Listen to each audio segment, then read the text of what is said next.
Thanks, everybody. Yep, thank you, Lisa. Um, Thanks, everybody, for coming out. We appreciate your time this evening.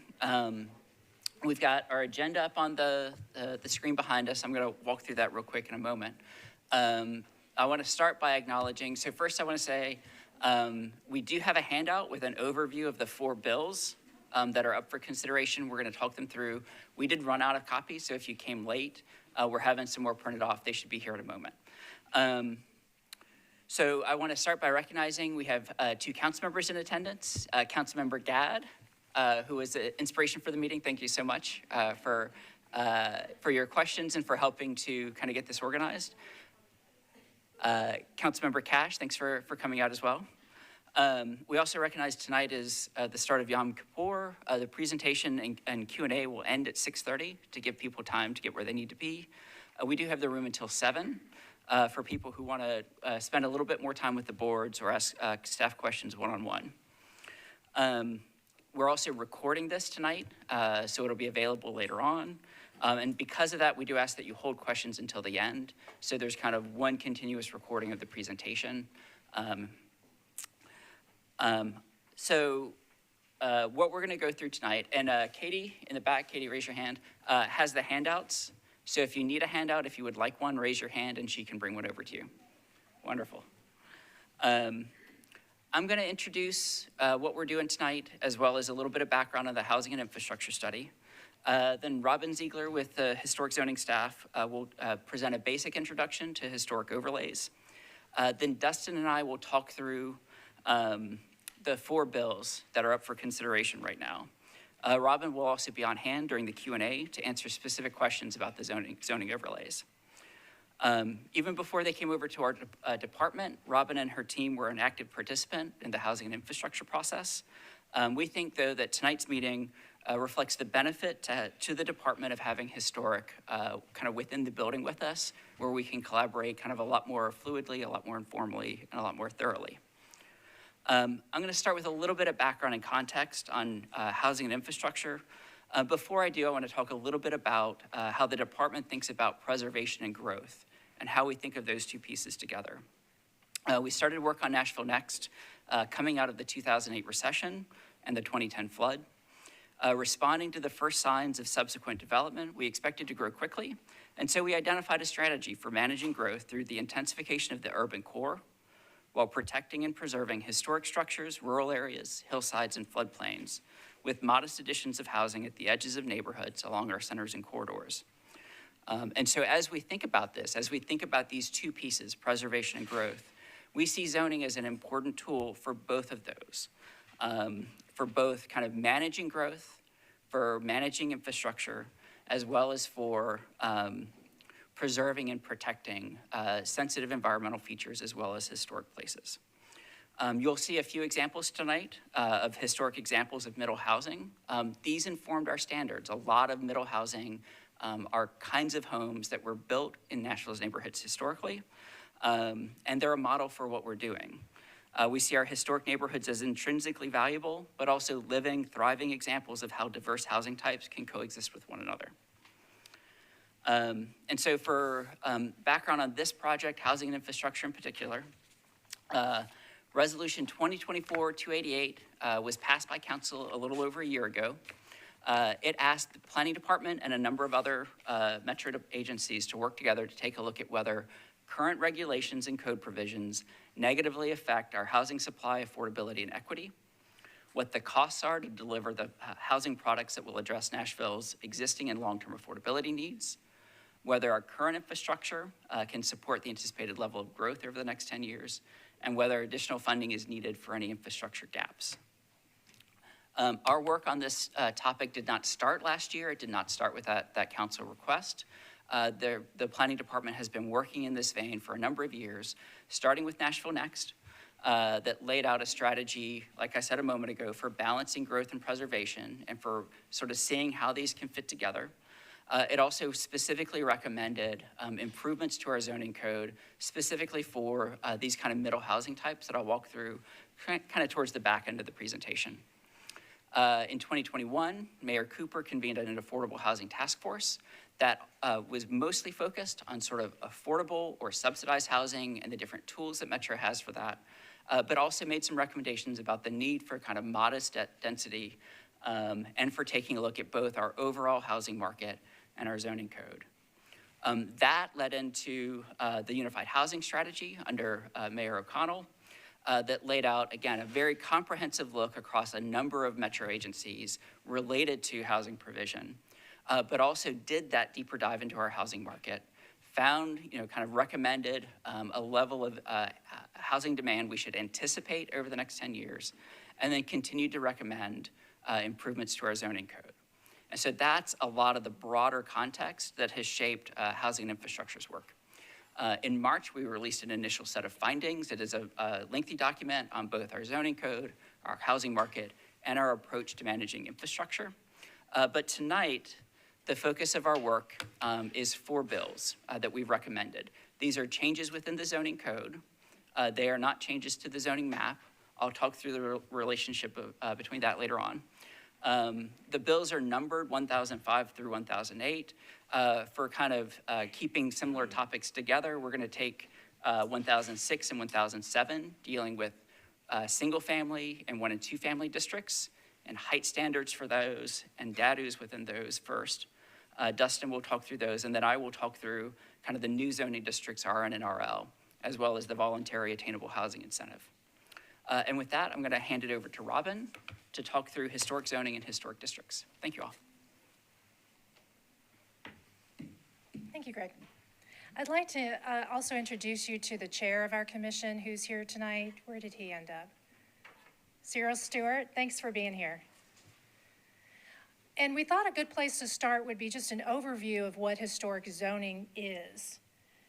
So it is a tool, not the tool, to preserve historic buildings and historic sites and historic districts. What we can accomplish with historic zoning and with the Historic Zoning Commission is based on state and local law. So it may not cover everything you want it to because we're following those state and local laws. A good way to think of overlays, and there's more types of overlays than just historic, but an overlay is over top of the base zoning. So it's like a layered cake. And I think an analogy to a cake at any point is a positive thing. But anyway, so that base of the cake is the base zoning, and then over top of that is the overlay. So the overlay doesn't change that base zoning that tells you how the property can be used. And likewise, if the base zoning should change at some point, the overlay does not change. The two are independent over top of each other. So some of the bulk standards, which is a part of base zoning, bulk standards are those maximums and minimums that tell you how big a building can be and where it can be on a lot.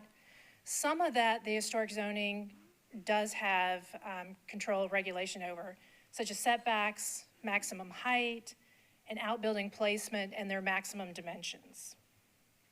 So what is reviewed in historic overlays is exterior only, and that's demolition in whole or in part, new construction, that could be a primary new building, an addition, or an outbuilding, moving a building in or out of a historic overlay, and alterations in some districts. So there's different types of historic overlays.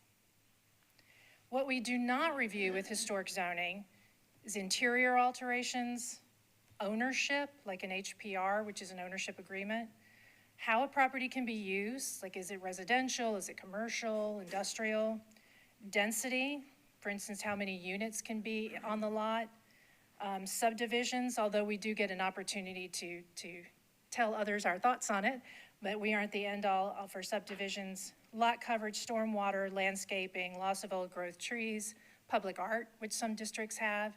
Those are all things that the historic zoning cannot regulate. And regulation happens through design review. And the commission uses the Secretary of Interior Standards, which was developed by the National Park Service, as sort of the framework for all the guidelines.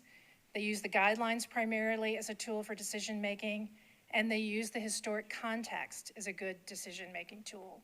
So that way they are able to address the realities of individual sites, which I think is one of the great values of design guidelines, but also are treating people fairly and equitably. Final decisions are made by a non-volunteer board instead of staff just issuing permits like you might have at the codes department, because they are guidelines and not rules that just apply blanket to everybody. So it does require some interpretation. And with that, I'll turn it over to Dustin.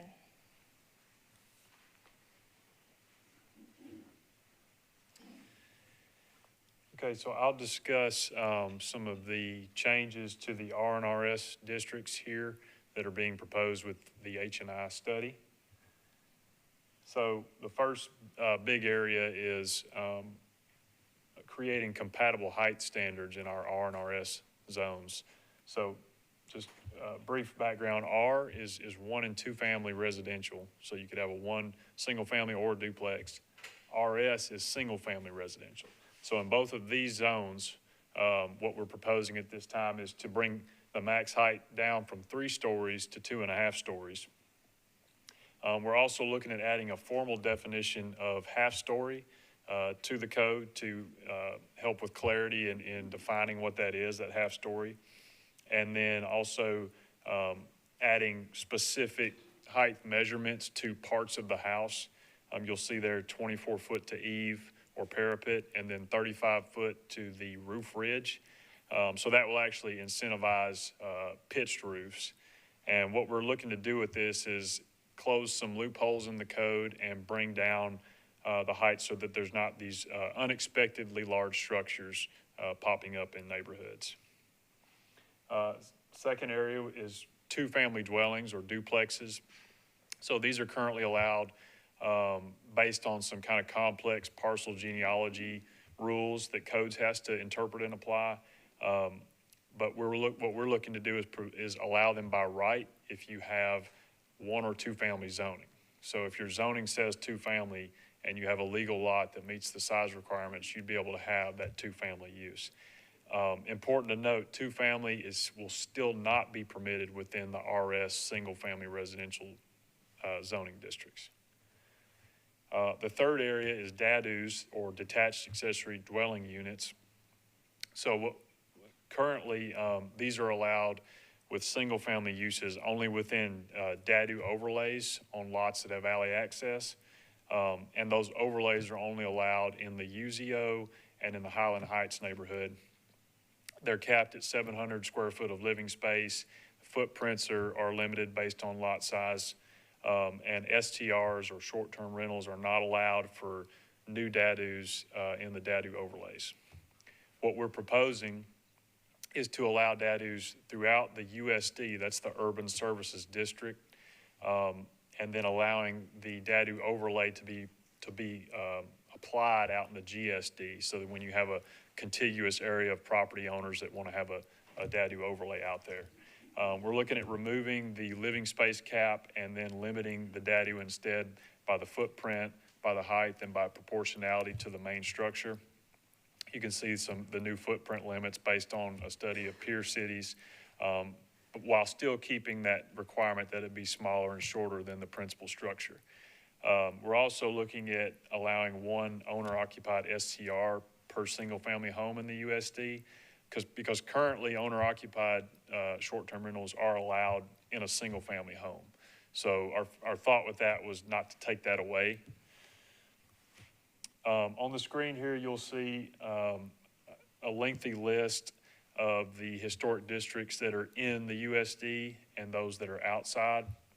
So for those inside the USD is where this change with the DADUs would take place in single-family zoning.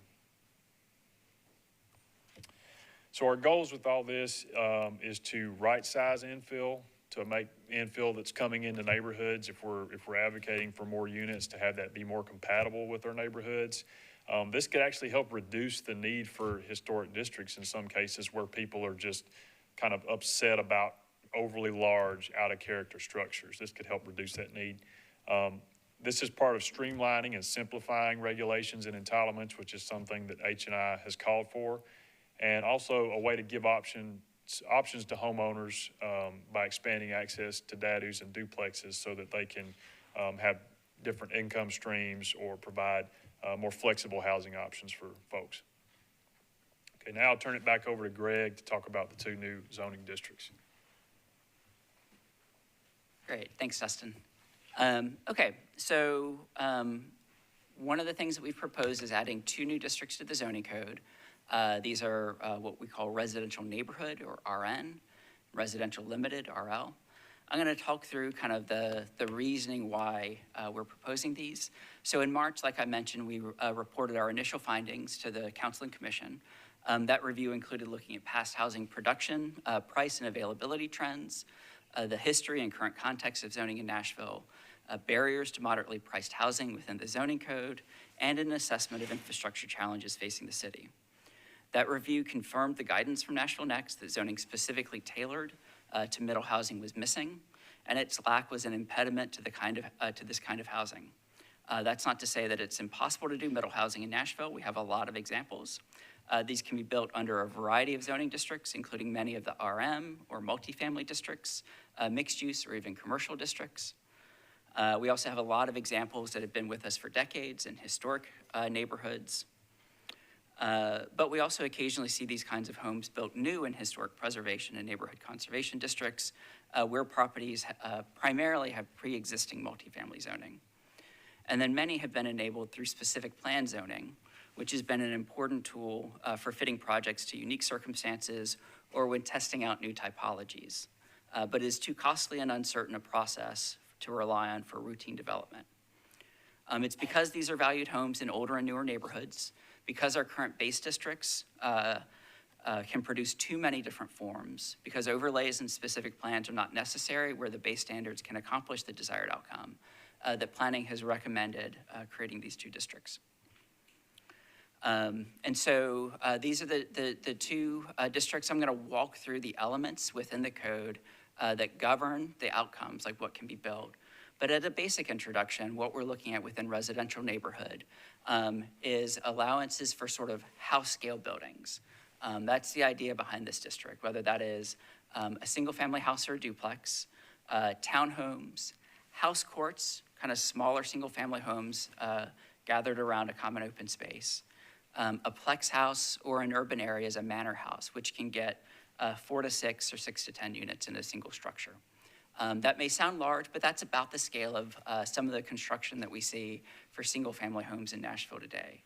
Again, the idea behind this district is that it is, generally speaking, kind of a house-scale structure. The other one, residential limited, includes all of those, but also includes some larger structures. And so here we get some things that we call courtyard flats. Again, kind of a small-scale apartment building gathered around a common open space, a multiplex, or in more intense urban areas, low-rise flats. Again, I'll walk through how we control the scale of these, kind of the bulk and massing, to ensure that they're moderately sized, because we're not intending to sort of allow sort of downtown or midtown scale development in these districts. They're really kind of a stepping stone before you get to that level of density. We're calling these a design-based code, and I'm going to talk through, like, generally what is it that we're trying to achieve through a code like this.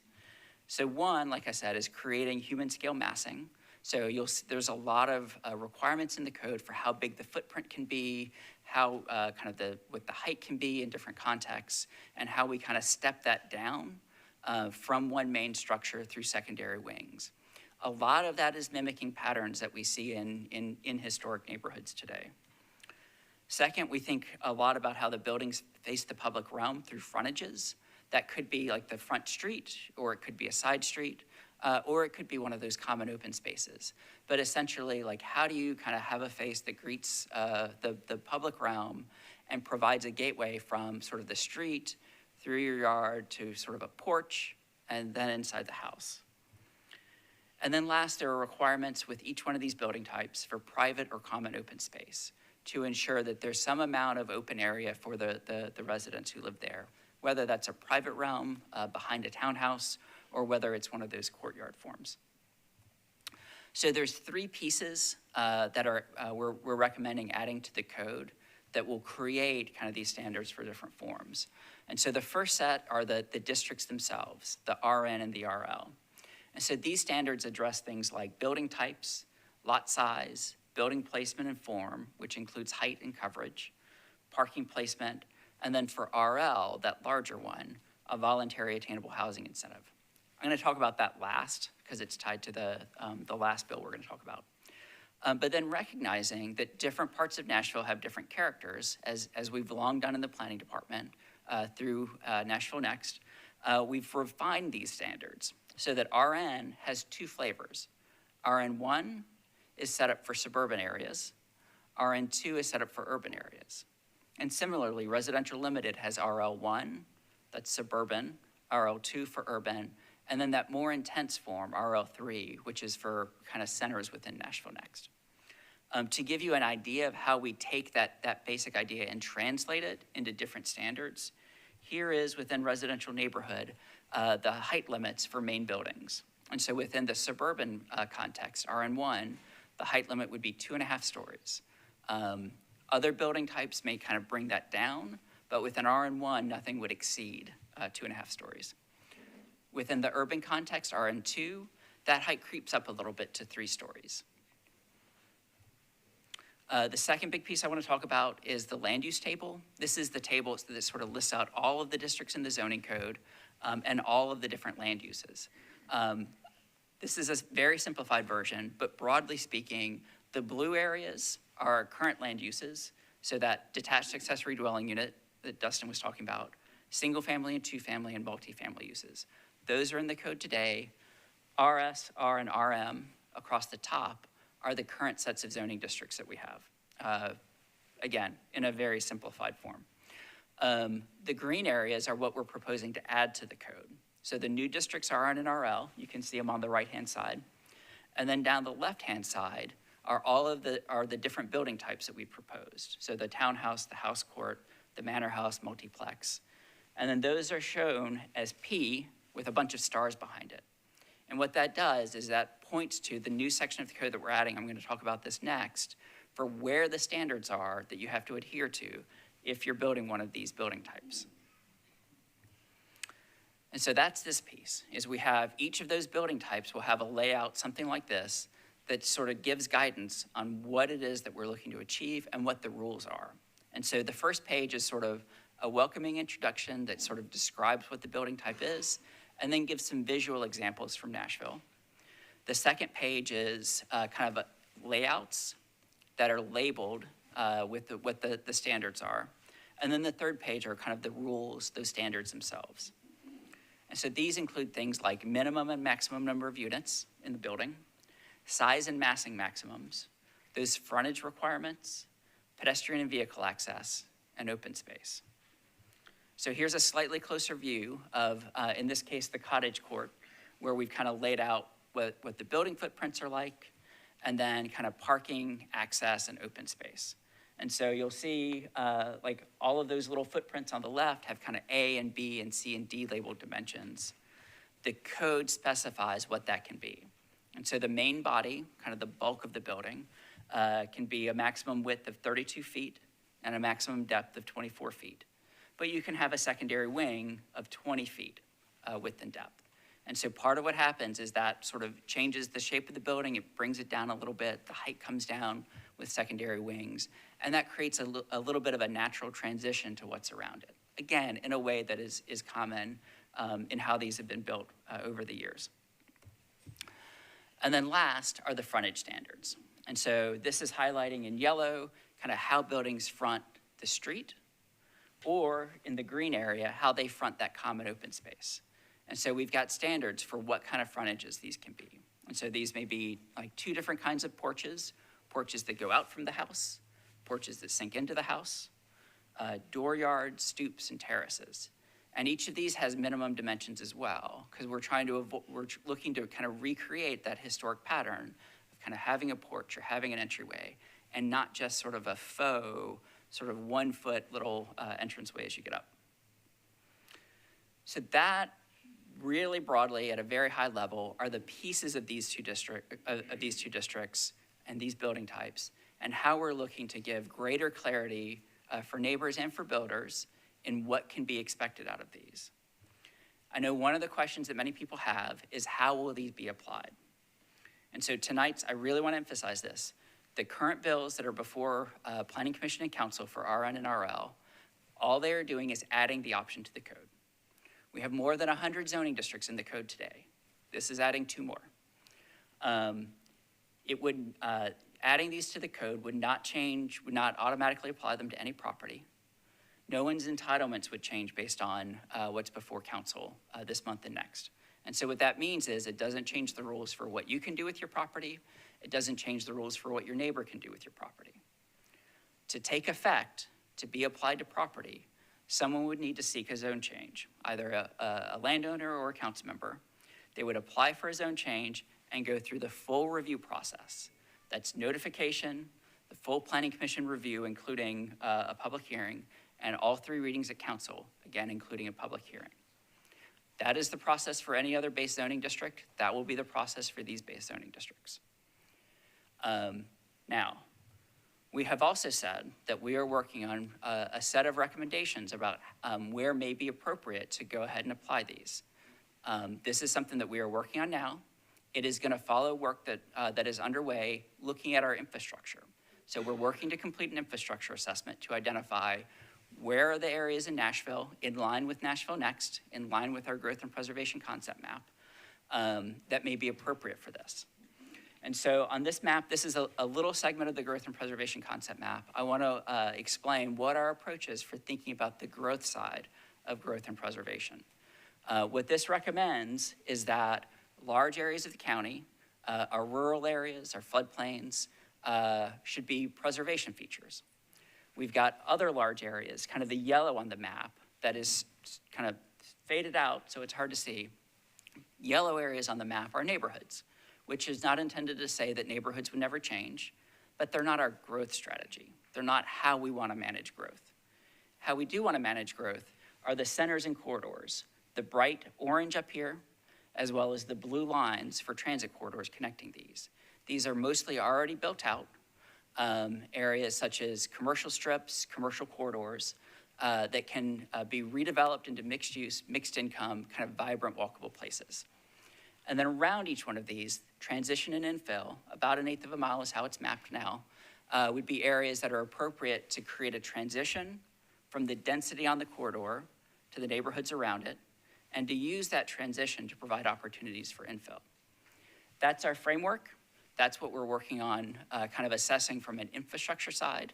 We're also looking at it from a policy side. So how does that align the infrastructure availability with that Nashville Next framework, with Choose How You Move, so that we can kind of align housing with our transit investments. Once we report out on our infrastructure findings and our rezoning framework, we will further engage the community around specific recommendations. And so I just want to emphasize, tonight's meeting is focused on adding these to the code to create options. We will come back and talk more with the community once we've completed our infrastructure assessment and have some specific recommendations in front of us. Okay. The last thing I want to highlight, shifting gears a little bit, is a new tool that we're proposing to add to the code alongside these 2 districts, in particular the residential limited, RL. That is the voluntary attainable housing incentive. So this is a new tool that the state gave us. It's got some limitations on it. Per state law, it's only available for rental housing. It is only available for multifamily housing with 5 or more units. It is not something that if you are just developing within your base entitlements that we can apply. But what we can offer is an incentive through some increase, some kind of increase in entitlements, and based on that incentive, we can ask for a set-aside. We can require the set-aside if they're using that bonus. And so the current status of this is BL 2025-1008, creates the program within the code, sets up the incentive, and then we have also proposed it within the RL district. We're exploring and sort of testing the feasibility of using this incentive within other districts. So the first thing I want to show you for within the RL is where we list out the allowed building types. And then we also add a column here that says whether these are eligible for the voluntary attainable housing incentive. And what we've done is just translated state law very directly over into which of these building types could be eligible. So single family and 2-family homes are not eligible because they're not attached multifamily. Similarly, the house court would not be eligible because those are detached buildings. And so the proposal that we've got in the current draft of RL is that the incentive piece, the bottom part, the building form and parking incentives, would be 2 additional stories, no maximum unit count. Now, you still have to meet all of the other form requirements, so it's not kind of opening up everything on the property to unlimited building. It's within the form, you have flexibility in the number of units. And then no parking for income qualified units. And what that means is where the income is restricted based on the incentive. And so then that's the top part, is what is the set aside that we get as a community from that incentive? So we've provided 2 options. A set aside of 10% of units in the building, where the income is limited to 80% of the area median income. That's wonky language, but that is standard terminology for kind of the housing division within our group for how they think about affordability. Those are numbers that are set by HUD every year and used by cities and states throughout the country. The second option, seeking deeper affordability, has only a 5% set aside, but aims to get to 60% of the area median income.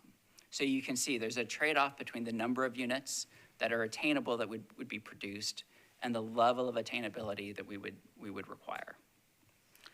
Okay, and so with that, I'm gonna hand it back over to Robin for one last kind of closing statement on looping back to where she started with how base zoning districts and historic districts interact.